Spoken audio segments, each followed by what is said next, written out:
Se você soubesse o quanto a Tesla iria se valorizar, quanto a Magazine Luiza iria se valorizar, né, até aquele período antes dela cair tudo, quanto o Bitcoin ia subir, não teria por que a gente investir em qualquer outros ativos senão esses. Na verdade, a gente nunca sabe qual vai ser o próximo grande investimento. Porque simplesmente não dá para acertar o fiofó da mosca. É justamente o achismo de que é possível apostar todas as fichas em uma só casa e essa casa vai ser vencedora, que faz com que a gente acabe perdendo boas oportunidades. A gente precisa ter ativos, no plural, porque essa é a forma como a gente pode se expor à chance de algum desses ativos porrar. A melhor estratégia para encontrar a próxima Tesla é tendo uma carteira diversificada. Mas cuidado para não confundir diversificação com pulverização. Como assim? Pulverização, o que é isso daí? Cara, pulverização acontece quando a gente já reduziu quase todo o risco não sistêmico da nossa carteira e as compras adicionais que a gente faz de novos ativos não são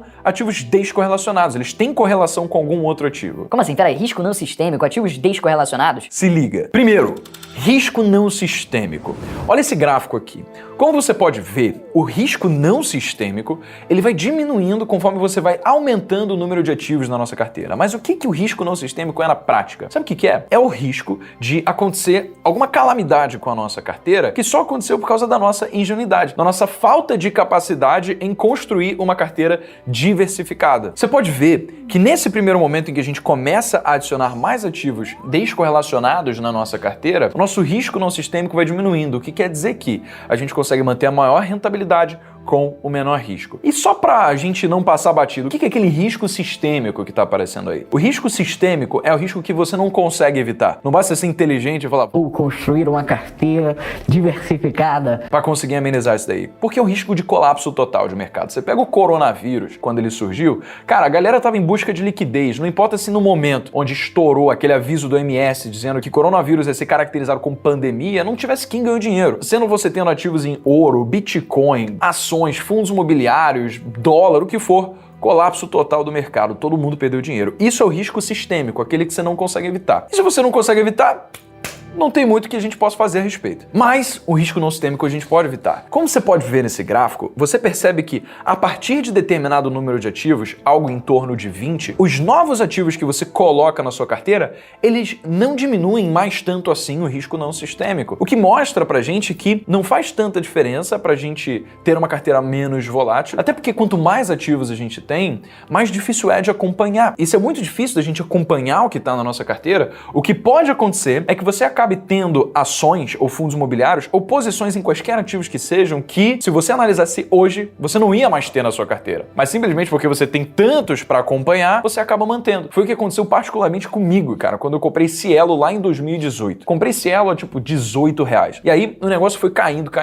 Eu não entendi por que estava caindo. Eu falei, pô, olhando o histórico da empresa, é uma empresa que por análise fundamentalista gera caixa, gera lucro, aumenta patrimônio líquido, tem uma gestão bacana. Pô, vou comprar mais. E aí eu fiquei nessa de ficar comprando Cielo sem saber o seguinte, ela perdeu o monopólio sobre as máquinas de cartão de crédito no Brasil. Começou a surgir Stone, Moderninha, Pro, Rede, tantas outras maquininhas de cartão que, justamente por eu acabar tendo tantos ativos na minha carteira, eu não sabia o que tinha acontecido com o Cielo. Vendi a Cielo quando eu finalmente descobri isso, no prejuízo, e aí a parada continuou caindo. Que bom, então, que eu vendi e não casei com a ação. Isso aqui é o que acontece quando você acaba tendo mais ativos do que você consegue acompanhar. Você acaba mantendo em carteira ações que às vezes você não deveria. Tá bom, Breno, mas você falou alguma coisa aqui que eu não entendi também. Pra gente diminuir o risco não sistêmico, a gente precisa comprar ativos descorrelacionados entre si. Que negócio é esse? Sabe o que é, irmão? Vou te explicar. Ó. Ativos descorrelacionados são aqueles que sofrem diferentes influências de mercado. Por exemplo, se você comprar Bitcoin versus se você comprar um fundo imobiliário, qual que é a relação direta que eles têm entre si? A gente não consegue traçar, então eles são ativos que não têm uma correlação entre si, são descorrelacionados. Ao passo que,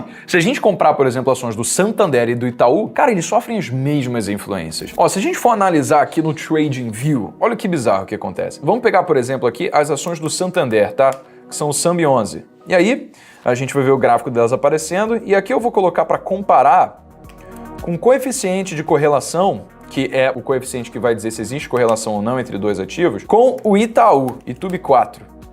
Vamos ver o que vai acontecer. Olha só, esse gráfico aqui embaixo azul, está mostrando que ao longo do tempo, a correlação entre Santander e Itaú fica em perto de 90% vezes 1, quer dizer que quando o Itaú subir, por exemplo, 10%, o Santander vai subir 9%. Então, ele sofre as mesmas influências de mercado. Não faz sentido a gente simplesmente colocar mais e mais ativos na nossa carteira se eles são muito correlacionados entre si. Vamos pegar aquele exemplo de um fundo imobiliário com Bitcoin, por exemplo. Vamos lá, ó. Fala um fundo imobiliário aí, sabe? HGLG. HGLG11. Ó. Vamos pegar o HGLG11 aqui e aí a gente vai comparar. Aqui, ó, ele já comparou com o Itaú. Você vê que o próprio HGLG11, que é um fundo de galpões logísticos, ele tem uma correlação muito mais instável com o Itaú, o que mostra justamente que você ter uma carteira desses ativos acaba construindo algo que é descorrelacionado. Mas vamos colocar aqui Bitcoin.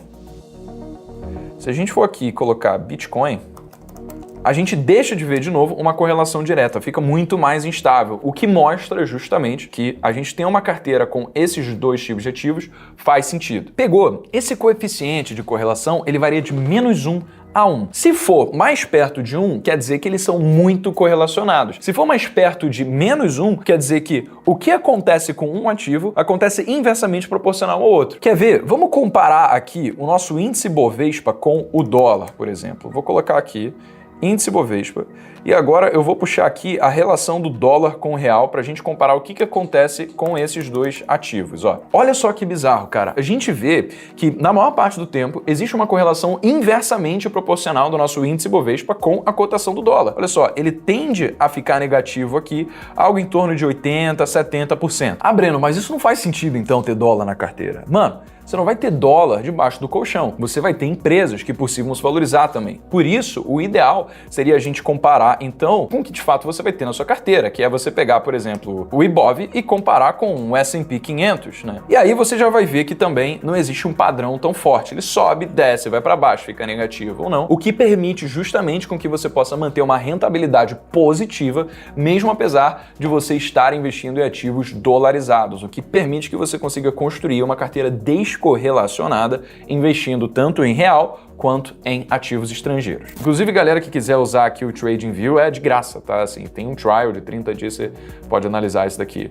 Mas eu nem coloquei o trial e eu tô usando, então eu acho que é liberado para todo mundo. Percebeu? Muitos investidores acabam comprando ações com uma alta correlação umas com as outras, sendo que isso só prejudica a relação de risco e retorno. Olha esse gráfico aqui que foi retirado do livro Princípios do Ray Dalio, que é um dos maiores investidores de todos os tempos. Ele tem o maior fundo de investimentos que existe, chama Bridgewater. Ele basicamente mostra que quanto mais descorrelacionada é a sua carteira, não só você tem uma volatilidade menor, como você também tem as maiores rentabilidades, porque você consegue passar bem durante períodos que são influenciados por diversas coisas diferentes. E isso faz com que seja justamente as melhores carteiras para períodos de crise. Legal? Ideal, então, ter vários ativos com baixa correlação entre si, até em torno de 20 ativos. Caso contrário, a gente não vai conseguir diminuir mais o risco não sistêmico e vai acabar tendo mais ativos na nossa carteira do que a gente é capaz de acompanhar e vai, na verdade, pulverizar a nossa carteira ao invés de diversificá-la. Legal? Cara, ó, muito importante isso. Investir não deve ser simplesmente um veículo de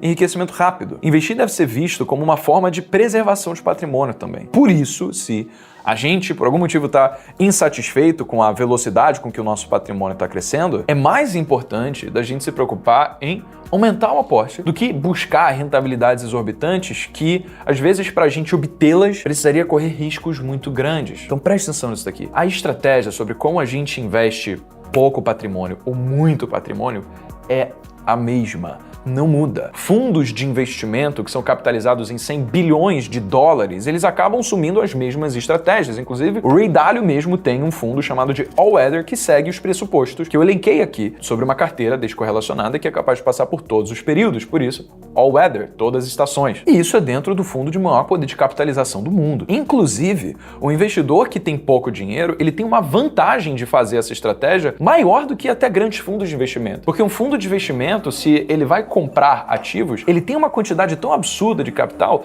que ele acaba movimentando o mercado. E se o fundo ele acaba comprando uma quantidade absurda de ações pela lei da oferta e da procura, ele vai acabar aumentando o preço com que ele mesmo está comprando, o que vai reduzir as suas rentabilidades. Nós, enquanto investidores, pessoas físicas, que temos pouco dinheiro razoavelmente comparado a grandes fundos de investimento, mas a gente não faz nem cosquinha quando a gente vai na bolsa comprar alguns ativos. Isso não muda em nada o preço. Ou seja, a gente pode se dar ao luxo de começar a diversificar a nossa carteira enquanto a gente tem pouco patrimônio para isso, porque é essa a estratégia vencedora, buscar ativos descorrelacionados entre si para diminuir a volatilidade da nossa carteira enquanto a gente aumenta as suas rentabilidades ao longo do tempo. Cara, se você faz isso, você já está usando uma estratégia vencedora, por isso o foco deve ser mais em aumentar a quantidade de aporte, seja através de ganhar mais dinheiro ou reduzir o seu custo de vida, do que de fato buscar uma fórmula mágica para você enriquecer cada vez mais rápido.